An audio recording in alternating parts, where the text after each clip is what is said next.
All right, this is the blueprint of how Penn State can beat the Michigan Wolverines. It's definitely doable, but they're going to have to follow a strict game plan if they want to pull this off. You are Locked On Nittany Lions, your daily podcast on the Penn State Nittany Lions, part of the Locked On Podcast Network, your team every day.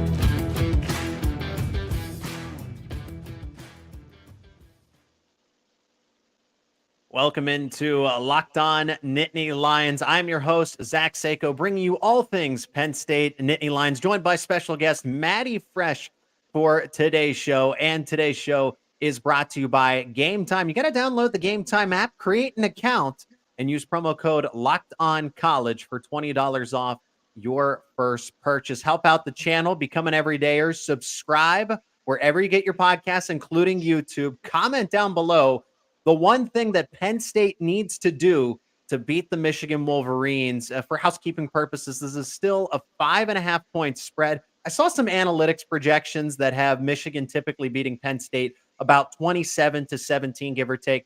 But FanDuel, the official sportsbook of Locked On, says it's a 5.5-point spread with a total set at about 44.5. Matt, you and I are going to discuss the offense, what the offense needs to do, because that was the problem that plagued them against Ohio State. That was the reason they lost that game, because the defense looked elite. But this is a different Michigan team, different from what Ohio State likes to do. They don't have a Marvin Harrison Jr., but that's besides the point. And then just other factors. That's what we'll finish up with that last minute thought. But out of the gate, starting with the offense, but just in general, how can Penn State beat this Michigan team? What is that one thing? Well, Zach, first off, thanks for having me on. As always, always love hopping on Locked On Nittany Lions, my favorite Penn State podcast. Appreciate you. Yeah, I was thinking about that when you texted me, and we were kind of bouncing some ideas off each other. Honestly, I think probably the most effective way for Penn State to beat Michigan would be to come up with some sort of excuse to delay this game into a 7:30 kickoff, right? And obviously there's multiple ways that this can happen, right? Yeah. Penn State's been on the other end of this sort of delay. So what can we do, right? I mean, obviously the weather looks good, so you're probably not going to get a snow or rain delay. Mm-hmm. So maybe some sort of power outage, right? Without power, you can't run replay. You don't have any function in the stadium. Well, Harbaugh's been in those power outages right before. See, this is certainly 0-1 Jim Harbaugh all-time in a power outage. It happened to be in Super Bowl 47. So, yeah, I think Penn State needs to take some measures to knock the power out, and then all of a sudden around maybe 5 o'clock Eastern, it'll come back on. We'll get warm-ups going again. Everybody's going to be outside tailgating anyway. The fans won't have a problem with that. And, maybe provide some Domino's pizza to Michigan, just in case they're hungry, they need a dinner or something, like Penn State got that treatment on an opposing Big Ten game back in 2017. Mm-hmm. But that's really my thing, right? If you can find a way to make this a primetime game, Penn State might have a better shot. I mean, aren't you jazzed up for the stripe out game, Matt? I almost wish we could have done like an unofficial whiteout. Like if we could have got something, some petition going, and just been like, listen, we know they're doing this for corporate reasons. I remember back in 2016 when we were still in school, James Franklin got in trouble for calling for a second whiteout against Iowa because your corporate sponsor wasn't happy. But yeah, I mean, my section is white. Good. So I'll be rocking the official "We Run the T" shirt. Yep. And I'm pumped up, whether it's noon or 7:30. But that feeds into the narrative. It's all I'm hearing all week. Oh, if this was a whiteout, Penn State was a lock. I don't know. Maybe James Franklin's right. Maybe his guys would be better playing at noon. I don't know. We'll see. We'll see. So atmosphere is a big thing. Let's discuss that more in the final segment. The offense has been lackluster. Okay, that's great. You can put up a 50 bomb on Maryland. You can shut out. Now, the defense shut out the Iowa Hawkeyes, but Penn State still cruised to 30 points. Did the same thing against Illinois, right? The offense has done enough to make Penn State a relevant top 10 team. However, that's not going to get you into the college football playoff. I'm looking at this game and I'm comparing and contrasting. Okay, Michigan's defense is right now analytically the best in the country. That's just the fact of the matter. They have guys everywhere. I think of the matchup between Will Johnson and Keandre Lambert-Smith that comes to mind. So I'm focusing in on two key players for Penn State's offense to be able to do something, because all the score projections, or at least the people who are trying to predict this game, have Penn State at about 13 to 17 points. If Penn State is going to win, they are going to have, because I tried to do the math. Can they score 10? Yeah, I would like to think so. Can they score 20? That's when I'm like, okay, this is where it's a toss-up. And then, so looking at the offense, it's not about Drew Aller. Yes, Drew Aller's the quarterback and is supposed to take Penn State to the promised land here that Sean Clifford could never do. But the two players that I'm keying in on, since Keandre Lambert-Smith is going to be manned up by Will Johnson, who is better from a talent standpoint. KLS will win his battles, but Will Johnson is probably going to win more of them. I'm just being honest. So that means we're going back to Dante Cephas, who had 2 touchdowns. Drew Aller trusts him in the red zone, but Cephas is not a possession receiver, even though they used him that way. They got to use him over the top to stretch the field. He's a speedster. That's how he played at Kent State. And my second player, it's not a tight end, the offensive line. I'm going back to basics. It's Nicholas Singleton. Nicholas Singleton is your best athlete on offense. And for some reason, he just can't get it going. That's where it's on the coaches at this point, because I understand that maybe the vision's not there. Maybe it's a confidence issue because he hasn't broken that big play just yet offensively. We saw it in the kick return against Maryland. But Matt, I look at Singleton, just get him in space, have him motion, line him up as a wide receiver, and then decoy and bring him back into the formation, run some screen plays. He's your best athlete offensively, and I don't know why you can't get creative and motion him out and just do things to get him into space, because that's where he's best. Not between the tackles, outside of the numbers. That's where he's best. Yeah, all great points, great analysis, and that's what we're here for. When I was thinking about this one, and I can sit here and I can be, armchair Mike Yurcich all I want, right? That's and I know, like I said, I know that's why we're here, and that's ultimately what people want to hear. And listen, all the fundamentals in this game are going to be important, right? You got to start fast. You got to draw penalties against, I think Michigan's the least penalized team in the country. You got to run the ball, stop the run. You got to be probably around 50% on third down or better. You got to have ideas on third and short, on fourth and short. You got to have pass protection, all the fundamentals, right? But I'm just kind of lost when I'm talking about deeper analysis with this game compared to like a Maryland or an Indiana or a Northwestern, because the facts are, if you are looking at this on paper, there is no advantage, right? If the model that I follow for most of my college football gambling, which has been pretty solid this year, has Michigan more at about a 7.5 to an 8-point favorite. Now, devil's advocate tells you overinflated due to competition. I think they've only played maybe 1 or 2 teams inside the top 100 of college football, right? One of those being Rutgers, one of those being Minnesota. Maybe another one is kind of fringe, Nebraska. Yeah. But a lot of teams that are kind of down in the 90s, 100, 110 range in college football with even their non-conference schedule. So obviously those metrics are going to be a little overrated. I think it starts for the Penn State offense, and I'll ask you, Zach, what the game plan will be on fourth and short, because we will see it, and we'll see it a lot. And James Franklin made a comment in his press conference about being okay with punting, right?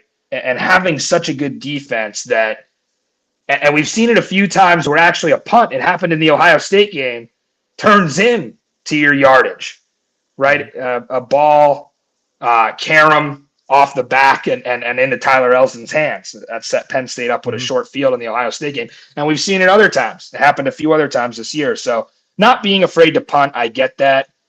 I'm just curious where you're at with the balance, because we saw Franklin last week I love that they went to him on the sideline. He kind of pulled his headset off and said, 4th and 3. And he got the nod from analytics, right? And he decided to punt. Later on, there was a 4th and 2. He decided to go. So it kind of tells you, depending on if he thinks they're in 4-down territory, 2 and inside, he feels comfortable. 3 and outside. Is that going to change against the Michigan defense? Do you feel comfortable on 4th and 2? Where do you need to be at in the field, right? You need to be between the 40s. So I'm curious where you're at. Do you side with just situational football there, or do you want to be super aggressive, Lane Kiffin style in this game, or are you okay with punting and score as the game goes on? Well, I'm glad you made that point. I do not want to give Michigan short fields whatsoever, because we'll talk about this with the offense, but with Michigan's offense. But going for it on your side of the field is not in Penn State's card. This is a field position battle. James Franklin has already admitted that he expects this game to be a low-scoring game. If you listen closely to his press conference, that it's going to come down to maybe 4 or 5 plays. And in that case, because I am anticipating a 20-17 type of score. So there's no reason for them to get aggressive at their own 40-yard line when they can punt the football and try to make Michigan drive the length of the field, because for what it's worth, Riley Thompson's been really good. He's been really good. I'm glad they got him out of the portal. Penn State needs to play field position. So no, even with the T, if you're at the Michigan, let's say 35, okay, it's supposed to be in the 40s. Maybe the wind will be blowing a little bit. Then in that case, if it's 4th and 2, you can run the T formation, because more often than not, it's been successful. I give it a try even against Michigan's front 7. But if you're going to say, well, at midfield, it's 4th and 2, even 4th and 1, it has to be almost a centimeter for Penn State to take that kind of gamble, because they need to sustain drives. If Penn State's defense wants to play elite in this game, they're going to need to be able to be rested. Yeah, Hunter Norzad studying that Jason Kelsey film this week, right? We need the T, and we need a lot of the T in the short yardage situation, because there's just so many dynamic plays that you can make out of it. And I love that Franklin got some reps for even the second string T formation. I tweeted out late in that game against Maryland, look at this. We even got the second string T in. Yep. That's huge. I haven't seen that yet this season with some different personnel.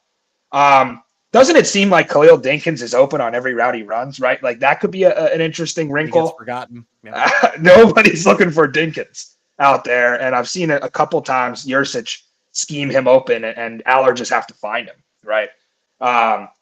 So yeah, it's interesting. Those short yardage situations will be important. Like I said, you can't get worse than 1 for 16 on 3rd down, like Penn State was against Ohio State. Last 2 games, I think against Indiana, they were a little below 50%. I think around 7 for 18, which was not a good day offensively for the first 55 minutes of that game. And then if you look at the Maryland game, I believe they were right around 50%, which could be better. But I mean, obviously against Michigan's defense, I think I'd probably be okay if Penn State had, let's say 15 cracks at 3rd down, if they could get 6 or 7 of those. That would be a winning formula. And you're right about Riley Thompson, man. He's got to step up, and he's looked good. He's continuing this tradition of solid punting at Penn State. Alex Falcons has really been coming on, and he's a guy that you trust now if Penn State needs a kick to win this game. I mean, he's a guy who was overlooked at the beginning of the season, was not even supposed to win this job. And the cards fall his way, and all of a sudden he takes a massive opportunity here. He was perfect again last week. So, yeah, I think, with kickoffs not being as important as they once were in college football. I mean, obviously Nick Singleton had a big return. I hope they stay aggressive there. But I know we're talking a lot about special teams, and it's because they'll be important. It's a field position battle, because neither offense is going to be able to get it going in this kind of game. So let's pivot and talk about how Penn State's defense is going to have to set up the offense. Because right now, leading the country, we'll segue with this. In the country, Penn State the offense has started 27% of its drives in opponent's territory. That's number 1 in the country. And that's 27%. That's not that much. It's just over a quarter. That is a lot. We'll continue with that idea in just a moment, but let's hear from one of our great sponsors on today's episode, and that is FanDuel, America's #1 sportsbook, the official sportsbook of Locked On. Right now, new customers can get $150 in bonus bets with any winning $5 money line bet. That is $150 if your team, all they got to do is win. If you've been thinking about joining FanDuel, there's no better time to get in on the action. The app is super easy to use, and there's a wide range of betting options, including spreads, player props, over-unders, and more. And right now, Penn State is a 5.5-point underdog to the Michigan Wolverines at home. Some analytics have this being 8+, but FanDuel says 5.5 with a total set at 44.5. So if you like those lines, visit FanDuel.com/lockedon. That is FanDuel.com/lockedon. Keep up with the football season, both college and NFL. FanDuel, official partner of the NFL. And Locked On, the podcast network, amps up college football coverage every Friday at 11 a.m. Eastern time with Locked On College Football Kickoff Live. You can stream it live across all the Locked On College YouTube channels, including Locked On Nittany Lions, so they'll preview the biggest games. Of course, Penn State, Michigan's going to be one of them. Talking about that one, the other conference rivalries, college football playoff implications, as the newest rankings are out now. Nobody in the top 4 moved. No surprise. Locked On College Football Kickoff Live discusses all of it, 11 a.m. Eastern time across all the Locked On College YouTube channels. Penn State's defense is the reason that the Nittany Lions are at this point, because the offense hasn't really held up its other end of the bargain. I mean, that was an ugly one against Ohio State. I hope it doesn't have to come down to them needing almost that miracle type of play. Penn State hasn't been able to beat Ohio State, and I think about this. Somebody pointed this out to me, that the only reason they beat the Buckeyes was because of that miracle play, right? Imagine if Tyler Durden is able to make that kick inside of 40 yards. Super reliable, right? But the kick is blocked and it's returned for a touchdown. That doesn't happen. Penn State might even be on a longer losing streak in that case. It took that miracle play was going to happen. Then it got called back because of a Kalen King hold. The miracle play happened. And I want to come full circle with this, Matt. The miracle play happened in the game last year against Michigan, but they couldn't keep up with it, right? The Curtis Jacobs fumble returned for a touchdown. This looks like an all-even type of game, and then Michigan blows Penn State out of the water because defensively they couldn't make the adjustments. They admitted that on tape, Michigan kept running inside zone, and then this is where second half adjustments come into play. They changed to the counter, and Penn State had no answer for it. So what does Penn State do in the offseason? Penn State becomes one of the best run defenses in all of the country. Yes, analytically, they're still top 5 in the pass defense. But, Matt, I got to be honest. Looking at some of the recent analytics, I don't know if something's wrong with Kalen King. Johnny Dixon and Daquan Hardy didn't particularly look good against Maryland. They didn't have to be ultimately tested because that game was so far out of reach and Penn State's pass rush was there. But the secondary, at least for the cornerbacks, have been a little disappointing as of late, given the performances against Ohio State, Indiana, the communication problems, and all the big plays that they allowed. And then Maryland was able to pick up some chunk yards. And then you look at the analytics. Yeah, they lost those battles one-on-one against the Maryland wide receivers. Michigan doesn't have a Marvin Harrison Jr. I know that, but they still have some playmakers. Roman Wilson has become that guy for J.J. McCarthy. So it is the run defense, I think, is actually going to be a mainstay here and help out Penn State's case. But I worry about J.J. McCarthy, who can extend plays, is a good quarterback, will be a first-round pick at some point. They will be able to move the football through the air if Penn State's secondary doesn't get it together. Yeah, how about J.J. McCarthy completing 75% of his passes this season now, certainly against some porous pass defenses in those games. He will not complete 75% of his passes against his secondary. I get what you're saying. Against Indiana, you could go back to Kalen King getting picked on a little bit. Looking at some of the blown coverages, I don't think that any of them were King's fault. I think probably one of them. He did. In man-to-man, he was getting beat from time to time. He wasn't winning more of the battles than he was losing, and that's my point. Kalen King's supposed to be your new Joey Porter Jr., and I'm starting to lean towards the idea that maybe Kalen King isn't a first-round pick type of talent. Maybe he's not elite. He's good, but that's not going to get it done against Ohio State, clearly, and Michigan. Yeah, and you wonder if it's just a matter of fact with him not really being targeted first 6 or 7 weeks of the season leading up to Marvin Harrison, and nobody throwing his way. It just seemed like he wasn't able to get many pass breakups. He wasn't able to get many reps with the ball in his vicinity because they just weren't going his way, which I think says a lot about him. But yeah, thinking about some of those coverage breakdowns against Indiana, I know one was on a blitz where Dixon and the linebacker both blitzed. That was Zach Wheatley was supposed to pick up the Wheatley. Yeah, Wheatley was one of them. Which he's an interesting one. Obviously, I came into this season and I wasn't alone. Phil Steele also said this, that Penn State had the best secondary in the country. And I came in and I was thinking about the safety group, and with Jalen Reed and Wheatley and Winston and Ellis, and you were thinking it was going to be probably Wheatley and Reed starting.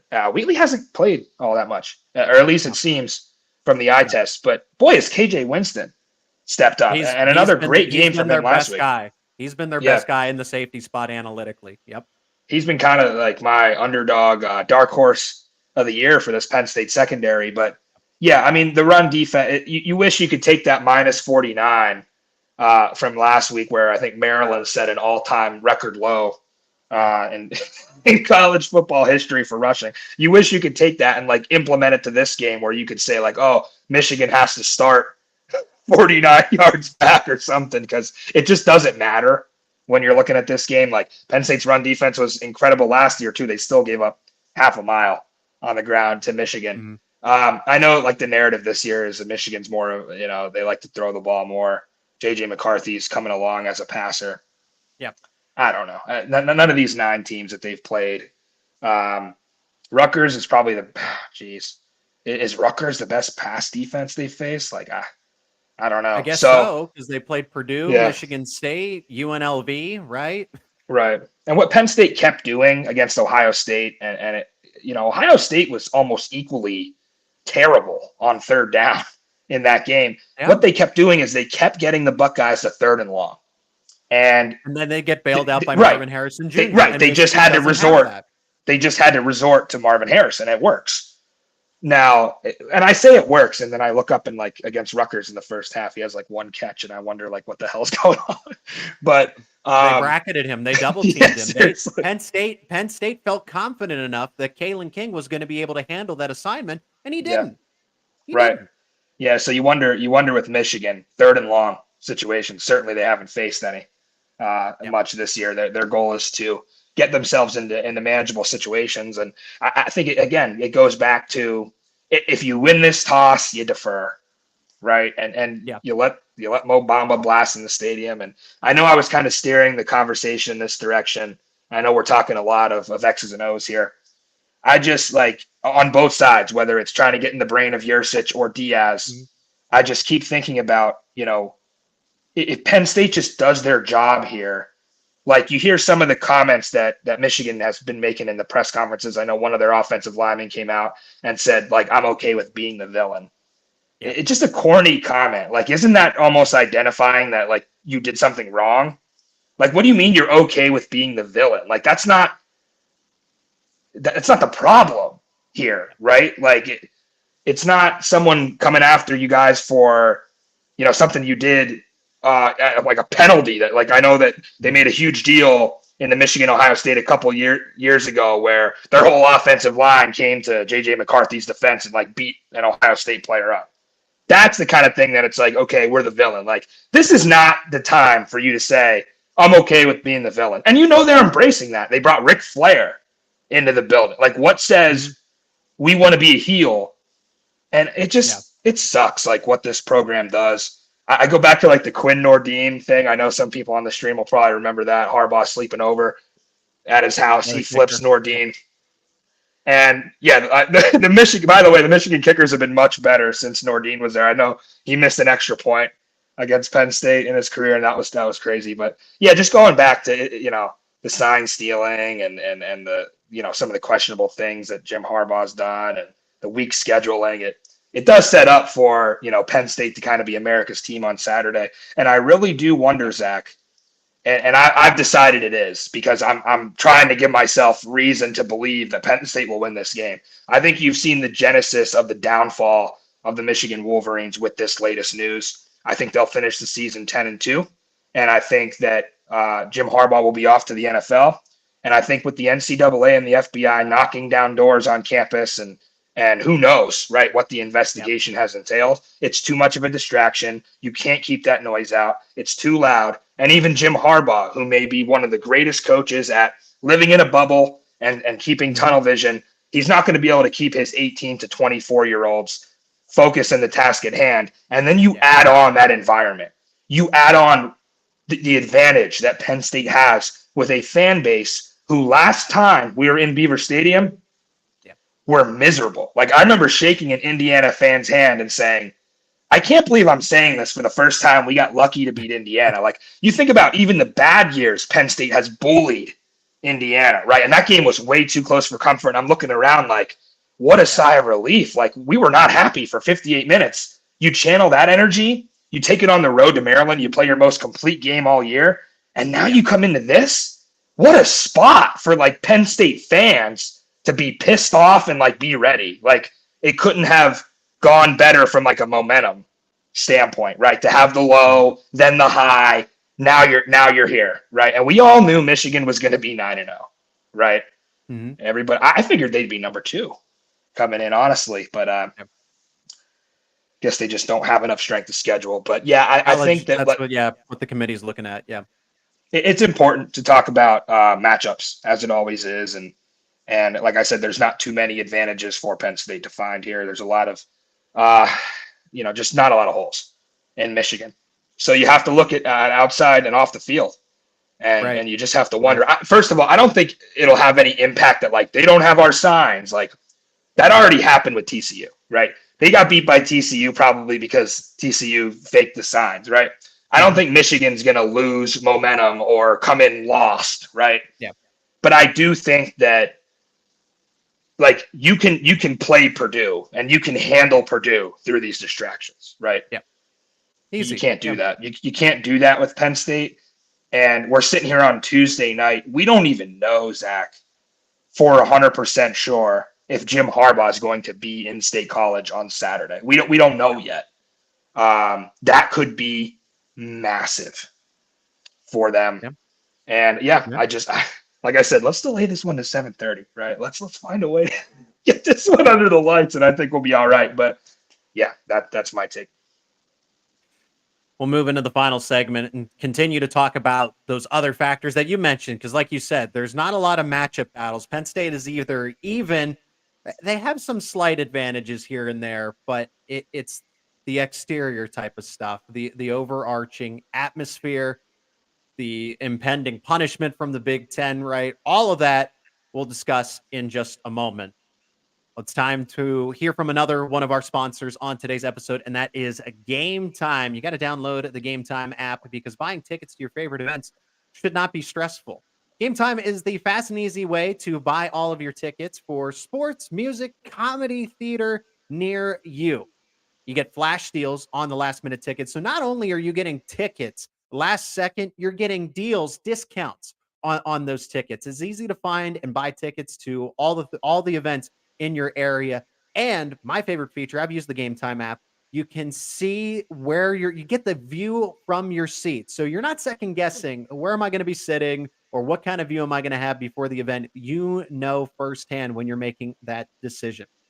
Gametime is the place to get those last second deals on everything. Football, basketball, baseball, concerts, comedy, theater, and so much more. Snag the tickets without the stress with Gametime. Download the Gametime app, create an account, and use promo code LOCKEDONCollege for $20 off your first purchase. Terms apply. Again, create an account and you redeem code LOCKEDONCollege for $20 off. Download Gametime today. Last minute tickets, lowest price guaranteed. And in this final segment, let's discuss more. I want to get one final thought in about the defense and how you actually, like a blueprint of how you actually stop them. And then what other factors are going to be involved. You laid out all of it, right? It's that when is the hammer going to come down on Michigan? When is the disciplinary action going to happen?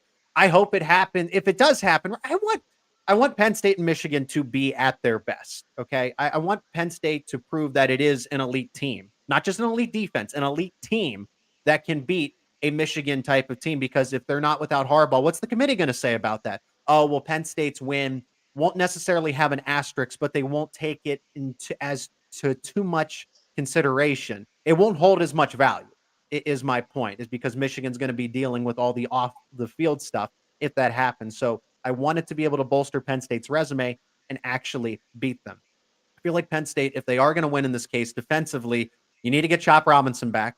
He suited up against Maryland, which was a good sign, but I kind of imagined he wasn't going to play, and he ultimately ended up on the inactive report. You got to get Amin Vanover back. As important as Chop Robinson is for a team like Michigan that has run first, offensive line, best offensive line in the country for 2 years consecutive running, you need your edge defender, your edge setter, like Nick Tarburton was for the past couple of seasons. That's now Amin Vanover. So he's not the pass rushing type. He is the run stopping type, and forces guys to reconsider when they try to bounce it to the outside. They're going to go up the middle. Penn State's run defense and Michigan's run offense have had two different off seasons in this case. Michigan went back to the portal to build up the offensive line, and they got two captains out of the transfer portal. I understand that. But Donovan Edwards is not himself. They're using him sparingly. I don't know if they're trying to save him for the remainder of the season. What's going on there? It's been the Blake Corum show, and he is the better running back. I thought Edwards was starting to take that mantle up towards the end, even before the Corum injury, take that mantle up down the stretch of last year. But Michigan last season was averaging 6 to 7 yards per carry on the ground. This year, it's about 4.5. Okay, so that's not your traditional Michigan. And then Penn State, who would get blown up in the run game, is now holding the likes of Ohio State to 1.9 yards per carry. That, let's take away the Talia Tungavaloa sacks, because -49 is an eyesore for the rushing yards. But realistically, the running backs for Maryland had -2.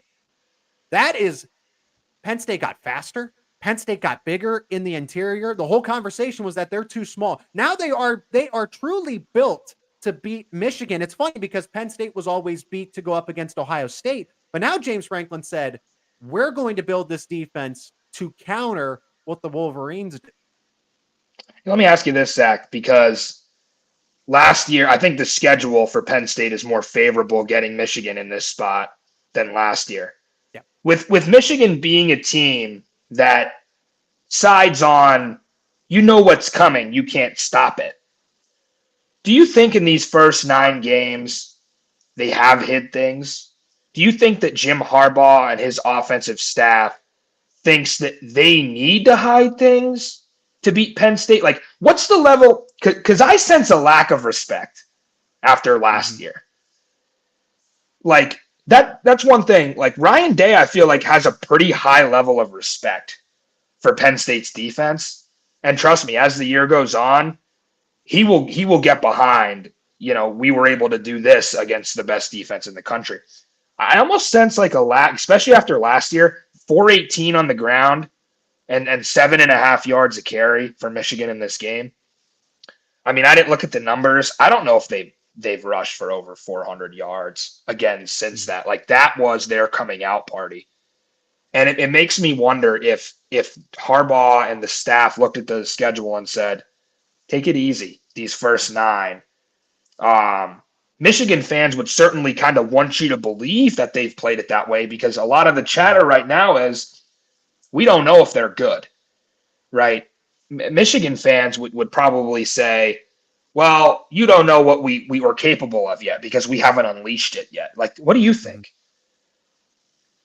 I think Michigan's still an elite team. They're a top 4 team, but the difference is, and this is where from like the sense of like Harbaugh hiding stuff, though, do you think that's the case? Do you think he feels like they need to do that, or do you think they've run their offense? I mean, that's the argument that I've been making for Penn State all season long. Is I thought Penn State was going to unleash the secret package of not even the Bo Prabula, Drew Aller thing that we saw against Maryland, and that was strategic in the sense they wanted that on film for Michigan to at least prepare for. I personally don't think they're going to run it. I don't think they will, because it didn't look polished. If it doesn't look good against the Terrapins, you're certainly not going to run it in a game against Michigan. But I think back to, remember, I think it was the 2017 game where Penn State wins 42-10 against a bad Michigan team that year. Penn State had that little wrinkle in the offense where Trace McSorley lined up out of shotgun, and then Saquon Barkley shifted over and took the direct snap, and that was the opening touchdown of the game, right? Joe Moorhead, yeah, we love it. It's small things like that. So I'm waiting, because I've been beating the drum of Katron Allen and Singleton need to be on the football field together and more than just the T formation. They have to do something in 21, 22 personnel where Singleton and Allen line up to each side of Drew Aller. You fake going one way, you dump it off to Singleton in the flat, or you run the counter with Allen, who's shown that he can't be brought down unless it's by 3 or 4 other guys on the defense here. So I thought that was going to be there against Ohio State. It wasn't. I don't know if that had something to do with the fact that, well, Khalil Dinkins is banged up and Andrew Rapley is inactive.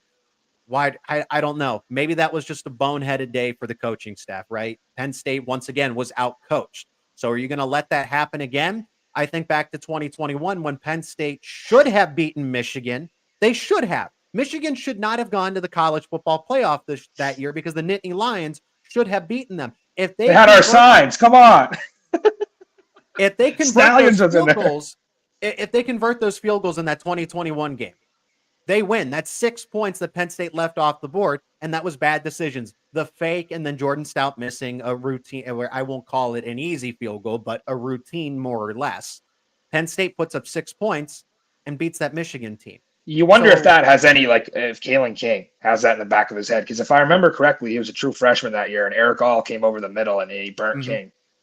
Because it was welcome to college football moment, right? Though it was a pick play, not an intentional pick play, but one guy ran into another, and Eric All. That's what those crossing routes are for. It's to create all this traffic in the middle, and then someone's going to run into somebody else. Sometimes it's your own player, sometimes it's the defensive players. Your hope is that you get a linebacker and a slot corner to run into each other. That's exactly what happened in that game. So you come back to Beaver Stadium. You don't have to go to Ann Arbor. I think that's a big deal. I think Penn State losing to Ohio State the way they did, even though it's a single score game, you didn't climb your mountaintop. So James Franklin's joking with everybody. It's, just throw it deep. We can have fun with the reporters, make fun of them. I'm not here to comment on it. Like, oh, well, James Franklin should be doing that. The bottom line was Penn State was playing unserious football during an important part of the schedule because they felt good. They beat Iowa 31-0. They were beaten up on inferior opponents. That's great. But Penn State was humbled against Ohio State, which was a good thing. And now it's going to be serious. We're going to see the types of discipline from Colorado when they were 24-point underdogs against TCU. That's going to be the case where Penn State is going to get up after a first down. They're going to hand the football to the referee. It's almost going to be like a no-nonsense type of thing because they were humbled. They had a reality check against Ohio State. And I think that's your biggest, your other factor is that Penn State is going to take this seriously. Everyone was buying into the Nittany Lions that they were a college football team. Well, this is a chance to save your season. Do not fumble this twice because going into Ohio State, they didn't. I know that, we take every game seriously, want to know mentality. The way you were acting off the field in press conferences, in interviews, no, you were not. This time, I would hope to think that they would. Yeah, I would love to just be a fly on the wall in their meeting room, especially Ohio State week leading into Indiana when James Franklin made a comment in his presser that leading up to Indiana, we can't let this beat us twice. We've had trouble with that before. As soon as I heard that, I was like, why is that a thing? Why do we, I know exactly. And it's like your head coach is addressing that under his watch, it's become a thing that you let a loss beat you again. And it nearly did. But I would think, I know James Franklin and his staff know that you can look good in a loss and bad in a win. It certainly doesn't translate to the press conference. I bet it does translate in the building. I bet he wasn't happy after the Indiana game. And I know he comes out and says, you come in to these pressers after a win and you feel like you lost. Of course he's going to say that. Yeah. Getting back into some of the things that you were talking about with some of the wrinkles and having two backs on the field at once, certainly the 21 and the 22 personnel looks is not something we've seen all that much of outside of that T formation, which, fun fact, Penn State leads the country in T formation touchdowns with 8, and they've only given up 6 rushing touchdowns all year. So they're actually great balance there. But yeah, if you think about that, some of the wrinkles, two things I don't need to see. I don't need to see Keandre Lambert-Smith throw a pass. That has happened far too often, and I got nothing against him. He's thrown touchdown passes before, but I don't need to see it against Michigan's talented defensive backs. I don't need to see, and you know what? It's kind of disappeared this year. Tyler Warren taking snaps as a quarterback. Remember that? Some fans probably forget about that little package that we had. So what's the new wrinkle, right? Because Yurcich has thrown him in there. Now it seems to be maybe the two quarterbacks on the field at once. Is that all that new? Is that something that, we did that with Tommy Stevens and the Lion position? Obviously, Moorhead's offense, very different than Mike Yurcich, but certainly Penn State fans will be used to seeing two quarterbacks on the field at once if they decide to do that. Part of you wants to say, don't get cute, right? Just play your game. But the other part of you is like, if you lose because you don't do enough of that, is the question to Franklin after the game going to be, where's your creativity? Like, it's that balance between don't get cute, but stay creative. And I just can't stand the sector of this fan base who will be like, run the ball. And then we run the ball and it goes for -1. And they're like, oh, that didn't work. Stop running the ball. Like, you can't act like the concept of something is wrong because it didn't work. Right. So as long as Penn State shows me enough concepts, they're going to have negative plays. Right. Like, I know Yurcich, he's so huge about just like stay in front of the sticks and have positive plays and don't turn the ball over. And with Drew's, 20 touchdown to 1 interception ratio, that's been huge. But like, I need to see good concepts, right? If you're going to have good run concept and good pass concept, I'm okay with a couple of sacks, a couple of negative plays. They're going to happen. You just can't have too many of them. I think that's a good stopping point. Let's wrap it up here, Matt. I appreciate the time. Everyone go support Matty Fresh's work, the artist behind We Run the T, Trace McSorley, Jahan Dotson, all those other favorite Penn State hits, perfect for tailgates, Spotify, YouTube, wherever you listen to your music. Am I missing anything, Matt? No, I just want to thank everybody. For some reason, the Trace McSorley song has been as hot as it's been since the resurgence in 2020.